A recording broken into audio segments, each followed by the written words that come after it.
میں آج باہر جاتا ہوں تو باہر کے لوگ جب ہمارا استقبال کرتے ہیں تو میں ان کے چہروں کو دیکھتا ہوں، وہ یہ کہہ رہے ہوتے ہیں پکار کر یہ آگے ہم سے پیسے مانگنے۔ کیا یہ زندگی ہے جو ہم نے اپنے لیے چنی ہے؟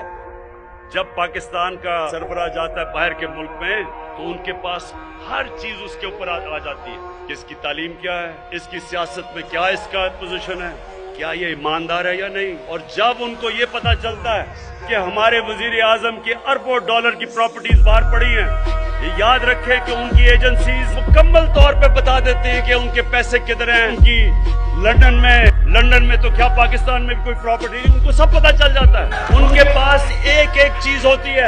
اگر اللہ نے مجھے باہر عزت دی تو ان کو سب کو پتا ہے کہ میرا کوئی پیسہ باہر نہیں پڑا، ان سب کو پتا ہے کہ میں نے اپنے ملک سے کرپشن نہیں کی۔ وہ آپ کی عزت کرتے ہیں اور اللہ کا شکر ہے چائنا میں گئے انہوں نے ہماری عزت کی، ہم روس گئے 3 گارڈ آف آنر دیے، اس نے عزت دی، اس نے ہمیں صدر ٹرمپ سے ملنے گیا، اس نے عزت کی، اسے پتا تھا کہ یہ آدمی 2 نمبر نہیں ہے۔ قوم کی عزت اس کا پرائم منسٹر ہوتا ہے، اس کا سربراہ ہوتا ہے۔ جب وہ جھکتا ہے وہ قوم کی ساری عزت نفس تباہ کر کے رکھ دیتا ہے۔ آپ وہاں جا کے بڑے بڑے ہوٹلوں میں ٹھہرے ہیں، اپنے ملک کا پیسہ خرچ کریں، ان کو بڑے بڑے تحفے دیں اور ان کو پتا ہو کہ آپ کا ملک مقروض ہے، وہ آپ کی عزت نہیں کرتے، وہ آپ کو نیچا سمجھتے ہیں، وہ آپ کا مذاق اڑاتے ہیں آپ کے پیچھے۔